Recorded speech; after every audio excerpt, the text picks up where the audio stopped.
எல்லாருக்கும் வணக்கம். பாட்டி கைப்பக்குவம். இன்றைக்கி கேப்சிகம் வந்து நம்ம பாம்பே ஸ்டைலில் நான் பண்ண போகிறேங்க.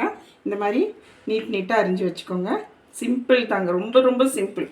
நீட்டாக வெங்காயம் கருவேப்பிலை அரிஞ்சு வச்சுக்கணுங்க. தனித்தூள், மஞ்சத்தூள், ஜீரகம் பொடி போடணும். நான் பொடி இன்னும் அரைக்கலை, இனிமேல் தான் அரைக்கணும். அதனால் நம்ம ஜீரகமே போட்டுக்கலாங்க. சரிங்களா? கடுகு போடக்கூடாது.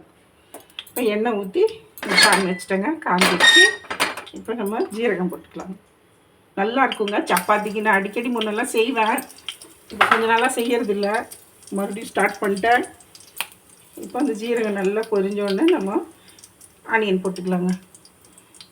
ஜீரகம் பொரிஞ்சிச்சு பாருங்கள். இப்போ நம்ம ஆனியன் போட்டுக்கலாம். ஈஸியாக ஆகிடுங்க. டேஸ்ட்டு செம்மையாக இருக்கும். அப்படியே தயிர் சாதத்துக்கு, சப்பாத்திக்கு ஒரு தண்ணியாக சாம்பார் வச்சு சாப்பிட்லாம். அப்படியே பேசஞ்சு சாப்பிட்லாம். சரிங்களா? இப்போ வெங்காயம் முக்கால்வாசி வதங்கிச்சு. இப்போ நம்ம அந்த கேப்சிகம் போட்டுக்கலாங்க. வந்து தனி மிளகாத்தூள் தான் போடணுங்க. கொஞ்சம் கம்மியாகவே நான் போட்டுக்கிறேன். இதை வந்து எங்கள் வீட்டுக்காருக்காக நான் செய்கிறேன். மஞ்சத்தூள், அடுத்தது உப்பு கம்மியாக தான் போட்டு நல்லா வதக்கி விட்டு மூடிடலாங்க. சரியானோன்னு உங்களுக்கு இப்போ பாருங்கள், நல்லா எல்லாத்தையும் கரட்டி விட்டுருந்தீங்களா? இங்கே பாருங்கள், 1/4 டம்ளருக்கும் கம்மியாக ஊற்றுறேங்க.